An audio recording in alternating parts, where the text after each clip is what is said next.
ரொம்ப அற்புதமான ஒரு கேள்வி. அதாவது கெரியரில் நான் வளரணும், உச்சக்கட்டத்தை அடையணும் அப்படிங்கும்போது ஆஃபீஸில் என்னுடைய ஒர்க்கு பயங்கரமாக நான் ஹார்ட் ஒர்க் பண்ண வேண்டியிருக்கு. நேரத்தை நிறைய செலவு பண்ண வேண்டியிருக்கு. குடும்பத்து கூட என்னால் டைம் ஸ்பெண்ட் பண்ண முடியல. எப்படி என்னை ஃபேமிலியும் நான் பேலன்ஸ் பண்ணி என் ஒர்க்கையும் நான் கரெக்டாக பண்ணி இது எப்படி பேலன்ஸ் பண்ணி கொண்டு போகிறது, இந்த ஒர்க் லைஃப் பேலன்ஸை எப்படி பண்ணுறது? இது நிறைய பேர் இதில் ஸ்ட்ரகிள் ஆகுறாங்க. நிறைய பேர் என்கிட்ட இந்த கேள்வியை கேட்குறாங்க. நீங்கள் என்ன ஒரு விஷயம் தெளிவாக புரிஞ்சுக்கணுன்னா, லைஃபுங்கிறது ஒன்று தாங்க. இந்த ஃபண்டமெண்டல் இஸ் லைஃபுங்கிறது ஒன்று தான். லைஃப்பை பொறுத்த வரைக்கும் ஒர்க்கு வேறு, ஃபேமிலி வேறு அப்படிலாம் கிடையாது. லைஃபுங்கிறது ஒன்று தான். ஒரு நாளைக்கு ஒரு மனுஷனுக்கு 24 மணி நேரம் இருக்குது, அவ்வளோதான். ஸோ இப்போ நீங்கள் ஒர்க்குக்கும் உங்கள் லைஃபுக்கும் நீங்கள் என்ன வித்தியாசம் என்ன அப்படின்னா, நல்லா கூர்ந்து கவனித்து பாருங்கள். 10 மணி நேரம் நீங்கள் ஆஃபீஸ்க்கு வேலை பார்க்குறீங்க வச்சுக்குவோம். மீதி நேரம் வீட்டில் இருக்கீங்க, காலை கடன்கள், வீட்டு வேலைகள், ஃபேமிலி கூட டைம் ஸ்பெண்ட் பண்ணுறீங்க, அப்புறம் நைட்டு தூங்குறீங்க. இப்படி இருக்கும். இப்போ வீட்டில் இருக்கிற லைஃபு அப்படின்னு நீங்கள் சொல்கிறது, அந்த நேரத்துலேயே நீங்கள் மூச்சு விடுறீங்க, சாப்பிட்றீங்க, உட்கார்ந்துருக்கிறீங்க, எல்லாமே பண்ணுறோம். ஆனால் அந்த நேரத்தை நீங்கள் செலவு பண்ணுறது 2 விஷயம். அதில் உங்களுக்கு பிடிச்சதை அந்த இடத்துல செய்கிறீங்க. அந்த இடத்துல கம்பல்ஷன் கிடையாது. இதுதான் லைஃபு. ஒர்க்கு டைமு அப்படிங்கும்போது உங்களுக்கு என்ன அப்படின்னா, அந்த 10 மணி நேரம் உங்களுக்கு அது பிடிக்கலை, அந்த வேலை உங்களுக்கு பிடிக்கலை. அதில் உங்களுக்கு ஒரு மோட்டிவேஷன் இருக்குது. என்ன அப்படின்னா, பணம்ங்கிற ஒரு விஷயம் அங்கே வருது. ஸோ உங்களுக்கு பணம் வேணும், அதுக்காக இந்த வேலை பண்ணுறீங்க. பட் உங்களுக்கு பர்சனலாக அந்த 10 மணி நேரத்தை டைம் ஸ்பெண்ட் பண்ணணுமா அப்படிங்கிறது கிடையாது. இப்போ பணம் அவங்க கொடுக்கல அப்படின்னா நீங்கள் அதை பண்ண மாட்டீங்க. இப்போ ஏன்னா பணம்ங்கிறது ஒரு தேவை இருக்குது, அதை பண்ணுறோம். இப்போ இந்த இடத்துல என்ன ஆகுதுன்னு கேட்டிங்கன்னா, ஃபஸ்ட்டு திங்கு உங்கள் மனதில் ஒரு எதிர்ப்பு வந்துருச்சு. தெர் இஸ் எ ரெசிஸ்டன்ஸ் வந்துடுது. ஸோ இந்த 10 மணி நேரத்தை நான் எப்போ முடிச்சுட்டு வீட்டுக்கு போகணும், போய் என் லைஃப்பை நான் வாழணும் அப்படின்னு உங்கள் மைண்டில் இருக்குது. அப்போ இந்த 10 மணி நேரம் லைஃப் இல்லைன்னு நீங்கள் நினைக்கிறீங்க. இது ஒரு வேலை, நான் பணம் சம்பாதிக்கணும். இங்கே தாங்க நீங்கள் மாட்டிக்கிட்டீங்க. You understand? இப்போ இந்த பணம்ங்கிற விஷயம் first point, it is a by ப்ராடக்ட்டுங்க. அதுக்காக நீங்கள் வேலை செய்யக்கூடாது.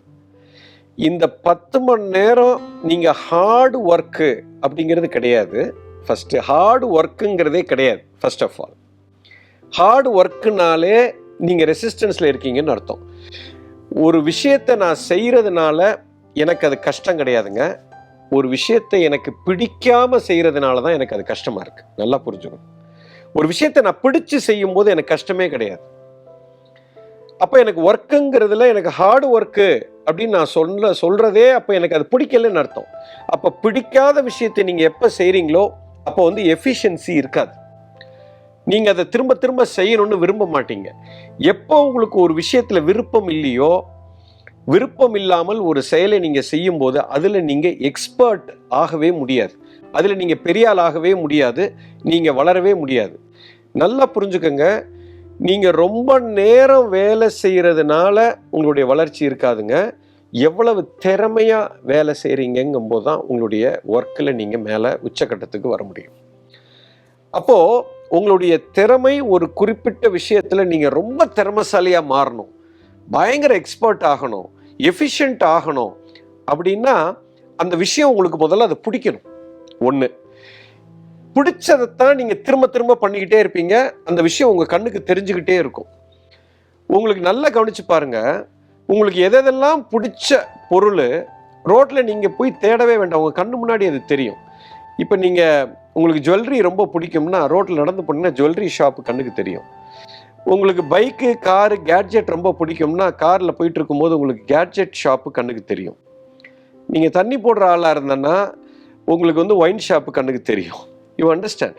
ஸோ இயற்கை எப்படி டிசைன் ஆகிருக்குன்னா உங்களுக்கு பிடிச்ச விஷயத்தை தான் அது கண்ணில் காமிக்கும்.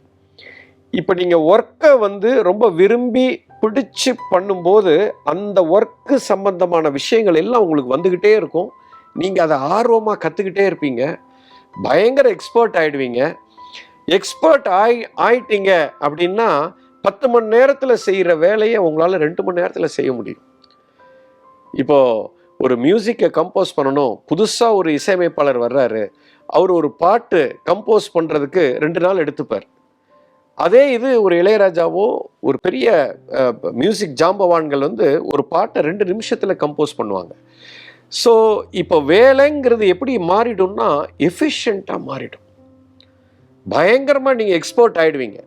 ஸோ அப்படி இருக்கும் பொழுது உங்கள் வேலை வந்து உங்களுக்கு கஷ்டமாகவே இருக்காது, அப்படியே கேக் வாக் மாதிரி இருக்கும்.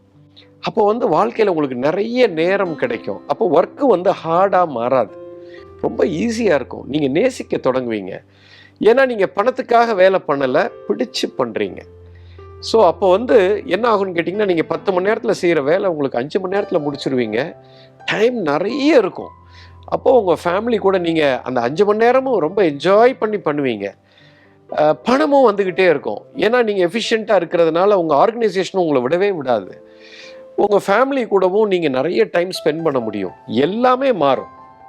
ஸோ இங்கே கோர் க்ரக்ஸ் வந்து எங்கே இருக்குன்னா, நீங்கள் சேஃப்டியாக செக்யூரிட்டி பின்னாடி அதை ஒரு க்ரைட்டீரியாவாக வச்சு சம்பளத்தை பணத்தை முன்னோக்கி வச்சு ஒரு வேலையை பார்க்காம உங்களுக்கு பிடிச்ச பேஷனேட்டாக இருக்கிற வேலையை நீங்கள் பண்ணணும். எந்த துறை, அந்த துறையை உங்களுக்கு ரொம்ப பிடிச்சிருக்கும், இயல்பாக உங்களுக்கு அது உங்களுக்குள்ளே இருக்கும், அதை நீங்கள் சூஸ் பண்ணணும். ஃபஸ்ட்டு இந்த 10 மணி நேரம் வந்து ஒர்க்குன்னே பார்க்கக்கூடாது. இதுதான் உங்களுக்கு பிடிச்சது அப்படின்னா ஒர்க்கே ஹாலிடே மாதிரி ஆகிடும். ஆஃபீஸ்க்கு திங்கக்கிழமை காலையில் நான் ஏண்டா போகணும், எப்படா வெள்ளிக்கிழமை வரும் அப்படின்னு நினச்சிங்கன்னா கஷ்டப்படுவீங்க. எப்படா நான் ஆஃபீஸ்க்கு போகணும், ஓ மை காட் நாளைக்கு காலையில் நான் எப்போ நான் அப்படி ஒரு உற்சாகம் இருக்கணும், அப்படி ஒரு ஆர்வம் உங்களுக்குள்ளே வரணும். அப்படி இருந்ததுன்னா அந்த ஒர்க் உங்களுக்கு ரொம்ப பிடிச்சிருக்கு, ரொம்ப எஃபிஷியன்ட் ஆகிடுவீங்க, ரொம்ப பெரிய ஆள் ஆகிடுவீங்க. நீங்கள் வந்து எந்த ஆர்கனைசேஷனும் நீங்கள் 10 மணி நேரம் நீங்கள் வேலை பார்க்கணுன்னு எதிர்பார்க்கறதில்ல. நீங்கள் எஃபிஷியண்ட்டாக இருந்தீங்கன்னா உங்களை ஃப்ரீயாக விட்டுருவாங்க, உங்கள் மேனேஜர் உங்களை விட்டுருவார். So time is not very important, efficiency is important. And efficiency எப்போ வரும்? when you become an expert. நீங்கள் எப்போ எக்ஸ்பர்ட் ஆவீங்க? ஒரு விஷயத்தை திரும்ப திரும்ப பண்ணுறதுனால எக்ஸ்பர்ட் ஆவீங்க. எப்போ திரும்ப திரும்ப பண்ணுவீங்க? உங்களுக்கு விருப்பம் இருக்கணும்.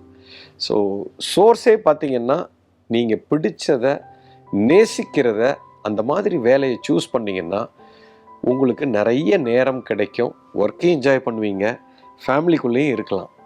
இந்த ரேட் ரேஸ்க்குள்ளே போய் சிக்கக்கூடாது. You understand? இதில் தான் நிறைய பேர் அவுட் ஆஃப் கம்பல்ஷனில் வேலை பார்க்கக்கூடாது, அவுட் ஆஃப் ஃபோர்ஸில் வேலை பார்க்கக்கூடாது. You understand? பணத்துக்காக வேலை பார்க்கக்கூடாது. வேலை நீங்கள் செய்யும்போது பணம் தானாக வரும். Money is always a by product. You understand? So இதுதான் க்ரக்ஸ். இதை புரிஞ்சுக்கிட்டிங்கன்னா ஒர்க் லைஃப் வந்து பியூட்டிஃபுல்லாக இருக்கும். ஒர்க்கு வேறு, லைஃப் வேறு இல்லை. லைஃப் அப்படியே ஒன்றா இருக்கும், ஜாலியாக ட்ராவல் பண்ணலாம். You understand? இதை வந்து கார்ப்பரேட் பீப்புள் இதை உணரணும். இதை நல்லா புரிஞ்சுக்கிட்டிங்கன்னா you can come out of it. Yes, thank you.